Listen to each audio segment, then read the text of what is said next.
So if you're learning geography in my class, and you go in math and you're learning geometry, and you go to science and you're learning geology, it's all related to each other. They can see how everything essentially is one. There is no dichotomy between the different courses that we teach. Let's see, what else can I say? Obviously, we need differentiated instruction activities in our materials that we use. And these are very targeted and specific activities, not just random activities you may find on the internet. They are useful, but if they're in our text, in our curriculum that we are teaching every day, it actually is more beneficial for the students to have these targeted activities, differentiated activities that include math, science, writing, reading. Smart boards. A lot of schools are going towards this movement with the smart boards. And actually, as the DC Teacher of the Year, that was one of my prizes, was a whole smart technology package. And they're phenomenal. They're unbelievable.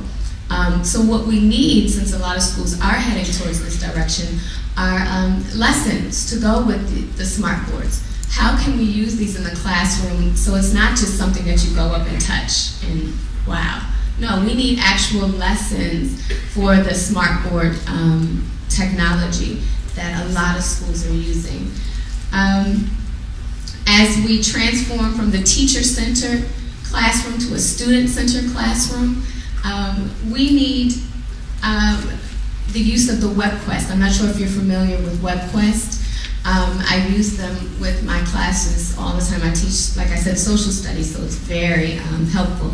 It's an inquiry-based lesson format, and you're given a topic and you're given tasks, but various tasks. So it's more student-centered because they can choose which task they'd like to use. A lot of the resources come from the internet, but that's not the only resource we can use. Obviously, we want to encourage other means of resources, textbooks and other books that they can use. But WebQuests are really important, and they're more specific. So we need specific ones. There's some out there on the internet, but we want these WebQuests to be aligned with our curriculum. What is expected in the textbooks that we're teaching? WebQuests can be aligned to that so that the students can get a very thorough understanding. We need high interest texts and high interest activities. This year we started using Team Biz Achieve 3000, which help with our students' comprehension and writing skills. And these articles that they had to read were they appeal to the students' interests. And so we need more interest-based type of activities to align with our curriculum. And we need more project-based learning. A lot of our classes at Howard University Middle School, we have project-based learning activities and culminating projects at the end of each quarter. Let's see.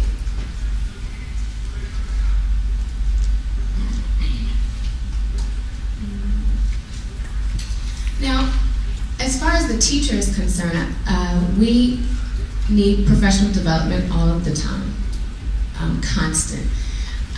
One way we can do that is through webinars.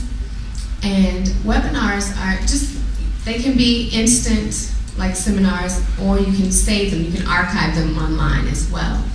But the webinars will help with really cultivating a global identity for both the teacher and the student. So if we can show everyone what a 21st century classroom looks like and provide that for everyone, what does it look like, what does it entail, that will help teachers and both students.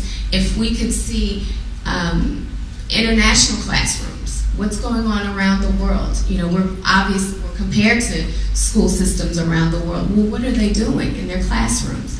Let's have webinars that show these aspects of their classrooms. And on that line, if we could have texts and resources that are aligned with international standards as well, so that our students can develop a global identity. You know, there's a bigger world outside of the United States of America. And so what are the standards outside of the United States of America? What are we teaching them? How are we preparing them to be global citizens? And let's see what else I have.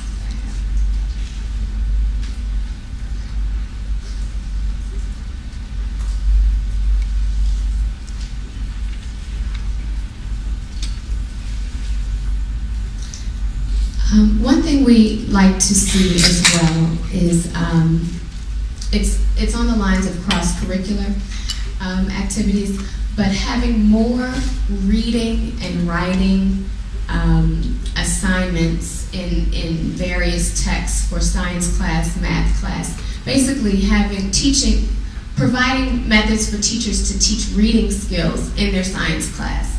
And if we had those in our texts, it would help those science teachers who have been traditionally trained to just teach science content. But they should also be teaching reading skills, comprehension, and writing. Our students are not writing as much as they should. So if we had resources that included reading and writing, that would be very helpful for the students that we get who, in the urban areas, a lot of our students are 2 to 3 grade levels behind in the reading and the writing. And we all know where that leads to once you get to high school and you're still not reading on level, and you're taking a biology and chemistry course and the text is on a 12th grade level. You know what that can happen to, what will happen to the students' confidence and achievement. So if we could have more reading and writing across the curriculum, that would be very helpful.